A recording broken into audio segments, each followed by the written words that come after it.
Welcome back to Lyrical Lemonade TV. I'm your host, Sara Kolli, and I'm with special guest, Enny, today. Woo.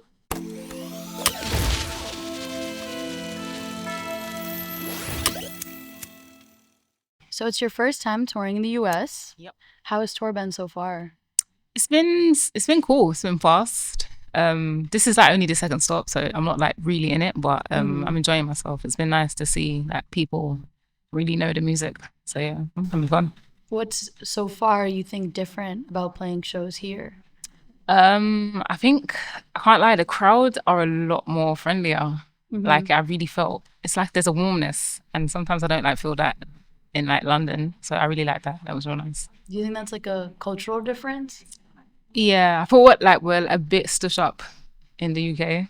So it's like you'll be in the crowd and everyone's staring and they would like might love the music, but they're not like showing that they love Right. the music. Whereas here I feel like people show that they love the music. Has there been an interaction at any of your shows in the US that you've loved so far?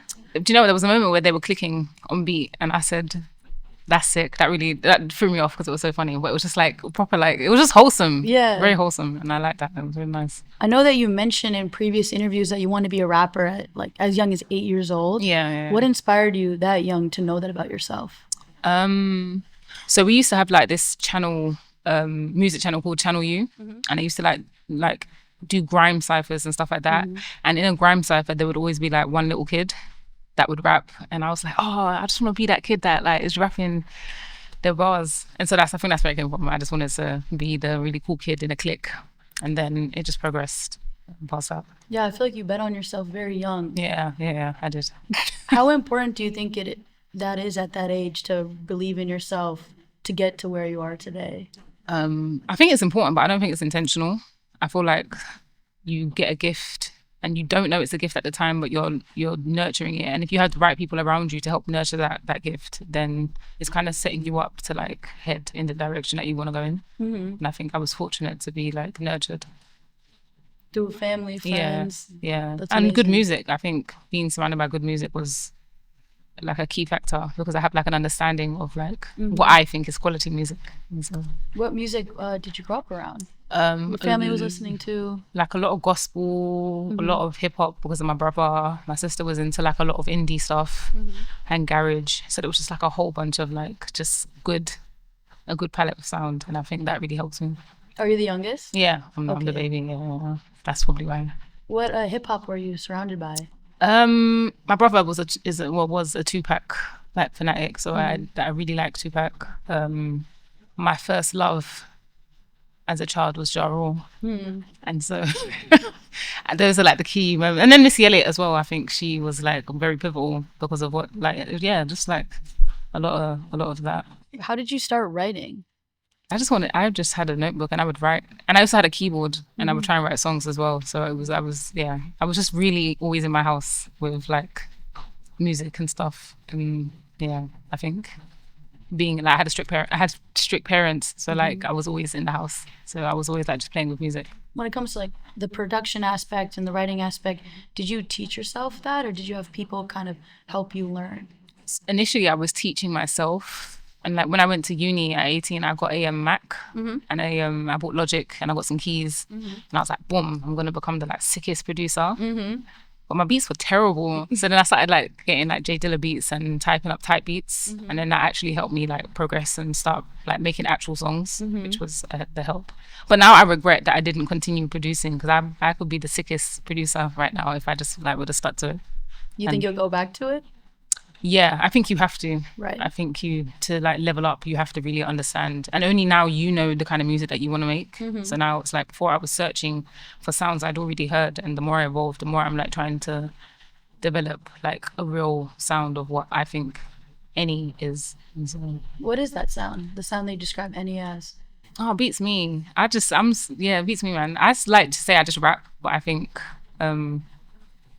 I just like to rap on stuff that I like. I just like really good music. And then I don't want to like make the same song like 5 times. That's like one of my biggest fears. So, Always progressing in some way. Yeah. I like that. I feel great writers tend to also be great readers. Is there anything that you've read or any art that you've consumed, even beyond reading, that you feel has inspired the way that you write? I think as a child and like a teenager, I read a lot. But then social media came and I stopped reading. But It's true. It happens. it's messed up. I've been thinking about that. My attention span to read a book lately is terrible. But what did I read? I don't know. I had like when I was a kid, I had this really like sick book called Vicky Mel Beebe. It was just about this girl who died and became an angel, and then she was like a guardian angel for this other girl that was still alive, and it was just like great imagination. But yeah, that probably has nothing to do with me making music, but it was a great very book. impact. Yeah, it was a sick book. You guys should read that book. So you're on tour with Jorja Smith. Yep. You guys both made waves with Peng Black Girls, and now you're touring together. How did that relationship come about, that friendship? It was really just through so early on, but like I think the song got through to her and she was like really forthcoming with like giving a verse. And obviously at the time I'd only like dropped one song, so it was just like she was just very like I want to be a part of this. And yeah, from there just and I've always liked her music as well, so it was like a real big moment for me to even like to have that moment for myself too. Are you planning to work together again in the future? I think if time allows it. I think everyone's really busy, but yeah, I think good music is all we have, and so collaboration is always like important in my opinion. What is the biggest difference you would say in UK rap versus maybe US rap? Like kind of learning from both. I think US rap has obviously like a stronger culture around surrounding it with hip hop and the like legacy of it. I think the UK rap has it's a younger culture to it, and I think there isn't as like there's not as much like infrastructure behind it as I guess that is here, and I think it's changing and growing, but I think that's the difference. Like there hasn't been like a real infrastructure for like grime and UK hip hop to exist independent of like labels, I think, and rather as just like a culture, like very strongly. But then also America has like really big states, so I think there's like more people to like channel music, so it makes it last longer. If that makes sense. Do you think there'll be a rise of more independent artists in the UK? There is. There's a lot of like bubbling scenes. I just think there needs to be communities to support them. I think the lack of infrastructure also allows almost like for you also to be a pioneer in the scene as well. I hope so. I definitely think you're on the way. And you recently dropped the visuals for Cabin Fever. Look at what stillness did. See what reflection does. Look at these lonely nights. The sacrifice is intimate. Yeah. And I wanted to talk about that because I saw that you call your videos like music movies. I love that. What was the process of conceptualizing that video? Freaking long. Because like I feel like I really wanted to come back with these like big ideas and big themes, and it was like I was struggling to like really articulate it. And so I was working with Otis Dominique, who done Pin Black Girls and Same Old, and I'm like telling him all these ideas, and I'm like and he's like, no, that's sick, man, like yeah, we'll figure it out. So by the time he like did the treatment and like we're shooting and everything, because even on the shoot day I was a bit like I don't know if this is going to articulate what I want it to articulate. But by the end of the video it was just like, okay, sick, it makes sense, it's there's a story here and I think it's strong enough to like be told. And so I just like being able to collaborate with him and just make sick videos. I think like good music videos are a dying art as well, because it's more about like, I don't know, it's like stories. I just miss stories in music videos. Like if it's a love song, I want to see like people doing love stuff in the video. Right. Okay, yeah, that's what I miss. Are you inspired by any specific movies or things like that when you're thinking of conceptualizing your videos? I feel like more so right now, images. I think Pinterest is playing like a real good part in like just finding visual moments that you can like elaborate on. And so, yeah, I think more so images than films at the moment. Are you involved with kind of the dressing of your characters in your music videos, things like that? Are you there storyboarding all that? Yeah. Sometimes I think I'm too involved, but I think sometimes you have to be that involved to kind of get the image that you're trying to portray. I've been more involved than I've ever been with this video, and there was moments where I was just like, wow, this is long, like I don't want to do this. But I'm happy with the end result, so it paid off. What moments made you think like, oh, I'm too involved for a second? When everyone's sending me messages and asking me questions like, so like down to art department and stuff like this, and I'm just like, oh, like I don't know what color the carpet should be, like like you choose. But I think it's really important to understand what goes into making everything concept, like so specifically like the video. And so, yeah, it paid off. It's a learning process, like, especially as I'm trying to like evolve as a director and like get more experience. I think it's important to know the theory behind it. That's so interesting. Do you apply that same concept to your albums or your projects, or is it really coming from a more personal place and the concept is more reserved for the videos? I think they exist one in one. So it's like you write the music in this world and you try to emulate the world in the music video. And so, but I think it's harder to emulate the world, like to create a visual world around a song, because the song could be like interpreted into anything. So I think it's just a bit harder in that respect. But I love the creative process of it. Yeah, same. All that hard work paid off. It looks amazing. Yeah, thanks. I wanted to ask, no more Naija men. Yeah. How do we feel now? Exactly the same. Exactly the bloody same. But also not the same. But also, I feel like I have to just keep saying it so Nigerian men get we love Nigerian men. But they get the message. Yeah, but yeah, you gotta keep them on their toes. But speaking of that video, you wrote the screenplay for that music video. And I thought it was super interesting. Would you be interested in screenwriting for the TV screen or movie screen at this stage in your career at all? Yeah, that would be sick. Because that's initially what I wanted to go into. So like I studied film and I was trying to like get into the film industry. But I'm terrible at networking and I'm really shy. So like you have to be a runner and runners have to network. And I'm like running and not talking to anyone and doing exactly what I've been told to do. And so I realized, that's not how I'm going to get into that industry. And then so I was like, I'm gonna rap instead. And then hopefully I feel like when you start making music, I feel like the worlds coexist, and so it allows for you to like venture into other stuff. I feel like you cracked the code because you're showing your skill through your music. Yeah, I mean it's all we have, I guess. In the end, like you can only do what you know how to do. And so I feel like I'm fortunate that I'm able to like go into different avenues. That's interesting you said about the runners and things. I think sometimes the world can feel like it's built almost for extroverts. Yeah, definitely is. But it's true. Like you have to. There's a closed mouths don't get fed. Like you have to really be in the center of things, or find someone that is going to be in the center of things for you, like a manager. Right. Have you felt like you've kind of overcome that in a way, or pushed yourself past your shyness in these rooms and stuff to speak up or whatever about how you're feeling? Then maybe make that connection, things like that. Yeah, I mean, I'm chatting right now. Exactly. Even I'm surprising myself. I'm like, right, these answers are coming very quick. But yeah, I think I've had to learn, and I think that just comes with time and getting older as well. Right. Like, it's been like 6 years now. So, do you have advice for those in the creative industry who are trying to break in and make those connections in a way, especially coming from your place? Yeah, someone said to me last year. What did she say? Like the worst thing someone can say is no. Yeah. And so like hearing that, I was like, it's so true. Like, but more times people say yes. And so it's just like that. It's just like all someone can say is no, and that's not the end of the world. So I'd rather just ask and get no than not ask at all and never know. And never know.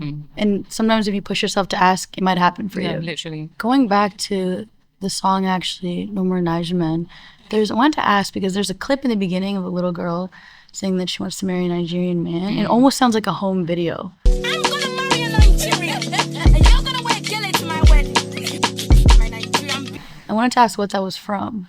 That was a Vine. A Vine. Yeah, it was I love that. It was like a random video. And this girl sitting in the car, she's like, I'm gonna marry a Nigerian, and you're gonna wear gele to my wedding. And that always stuck in my head. So when we had finished the song, I was just like, I need to find that clip again. You're like searching the internet for the Vine? No, literally, and then found it. You had to watch a Vine compilation or what to find it? I can't remember, but I can't remember how I found it. It's such a random clip.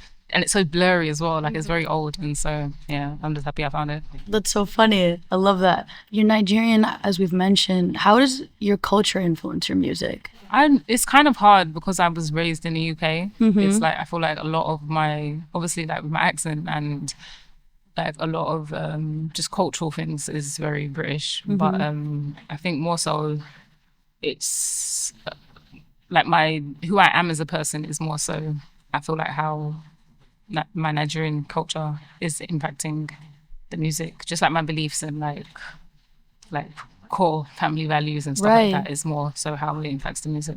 And so like anytime people always telling me like, oh, you need to put like more African more Nigerian like stuff in your music. And I'm just like, at one point I will, but it's like as soon as I spend more time at home, so I have a bit of context. I don't want to do it fraudulently when I haven't been there in a while, and so it's like it's not coming from an authentic place. Right. So yeah. No, you're preaching to the choir. Like I'm Indian American, so I feel that. Like I was an immigrant, so or I'm an immigrant. I was born in India. Okay. So I feel what you're saying. I think that culture translates in our family values, little things we learn from our parents growing up, the certain way we do things. But I agree, your accent, the way you talk, the way you learn to live in society comes from, the country you live in too. So that makes sense. I totally see that.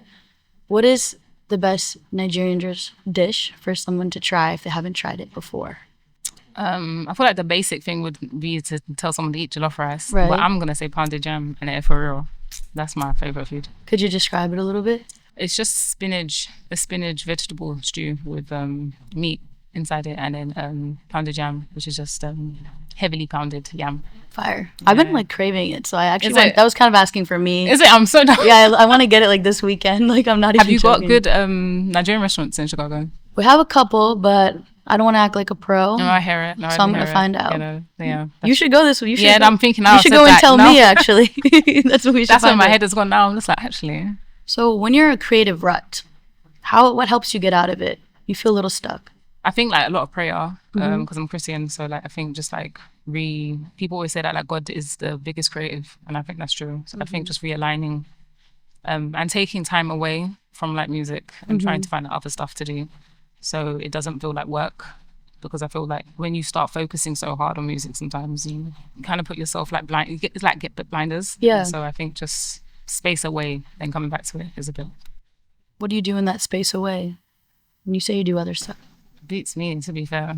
I live like I would just go with the wind, but I think because I don't like to write a lot anyways, so I think just living life is actually one of the most important things. You have to live to have like content to write about. That's true. It's like a lot of thinking and a lot of observing and a lot of staring into like going for a walk and staring into like a river and no, I know just that. like random stuff. You should do that by the lake here. Is it? There's a lake there? A beautiful lake. What's it called? Lake Michigan. Like, oh my days. We have a lakefront that's trail. the famous one, isn't it? Yeah. So maybe some inspiration will strike. No, but I feel inspired right now. I feel like also because I took like a little break, so it's like releasing music again and like also growing as an artist. Like you're recontextualizing yourself, and I feel like I'm recontextualizing myself a bit. You're in it. Yeah. That's awesome. You've mentioned getting tattoos and piercings in your free time. Yeah. What is your favorite tattoo that you've gotten? I feel like it's probably We Go Again. I got that on my wrist because of my EP, just as a reminder. Just because even the way the song title, the project title came along, it felt very impactful in my life. So I said, I need to see that every time something goes a bit left, you don't fall to it. You just got to be like, we go again. Little message. Yeah. How did the song title come about? So at the beginning of the year, you like write your resolutions and stuff. And at beginning of 2022, I had all these resolutions that I wrote, and then I had a plan to be end of the year, I'm gonna be the best version of myself. I'm gonna all this stuff, and then it got to like November, and I found the book I wrote all my notes in, and I'd like gone in the other direction, and I broke down crying because it was so like rattling. Like, bro, like I wasted 10 months of the year and I've not done anything. So I went to my group chat, and me and my friends were talking about it, and then they were just like, "Fam, we go again." And I was like, yeah, we go again. And then, and that felt like, it's calm. All right, I messed up. I feel like sometimes the littlest phrases like that can just get you going. Yeah, no, for real. It's that simple sometimes. Yeah. I wanted to ask, random, what's your go-to karaoke song? Go-to karaoke, Little Kim, Crush. Great song. That's the name of it. Crush by Lil Kim. That's a great song. Yeah, that's my favorite. I've done that before. It's the one I'm gonna pull up on. I like that. Fire. Who's a rapper from South London that we should all tap into? A guy called Nick's Northwest. Okay. He is cold, and he's an amazing producer as well. And he's one of my favorites. I feel like I would compare him to like Mac Miller maybe. But he's very, he's sick. He's just very cold. And what's a place in London that feels like home to you aside from your own home? A place that you always go and visit? I'm always in East London, like Hackney, because that's where the studio, Route 73 that I work out of is. So I'm always in Dawson. I'm always in that kind of side of London. So that's starting to feel like a second home for me. because that's where everyone is. So I'm always in East London. Do you love being in the studio? Do you have a kind of a way you make your the studio feel like home to you? Yeah, I feel like the best way to experience music is in a studio, because you're like in a studio with good quality speakers, because then you hear music. Like I feel like in your headphones and stuff you don't really hear music, but when you play a song in the studio and you're just like, oof, that's an untapped feeling. I like that. And I always like to ask this question at the end. Yep. But where do you see yourself in 5 years? What would you like to accomplish? 5 years. That's so mad, because 5 years is such a big thing for me. And so, no idea. You're like, great question. But no idea. It was because these 5 years were the ones that I was focused on. And I feel like I spent so much time focused on the 5 years I was trying to complete that I haven't actually thought about the next 5 years. But I'm going to spend the next 4 or 5 months left that we have of the year figuring out where I see myself in 5 months. In 5 years, I'm sorry. Yeah. I love that. Sometimes I feel like living in the present is the best way to do it. Yeah. That's true. And I think you have to find new purposes every time, because you like put a specific goal on like a period of time, and then you complete that goal, and then you're kind of like, now what? So I think just sometimes I'm actually kind of learning to just like go with the flow. Like I'm open to everything, and maybe that's why I'm not thinking about the next 5 years this time. Anyway. That's a message as well, though. It's true. Word. All right. Thank you so much, Enny. Thanks for having me. Had a blast. Sick. Subscribe, you guys. In it. Like, comment, and subscribe.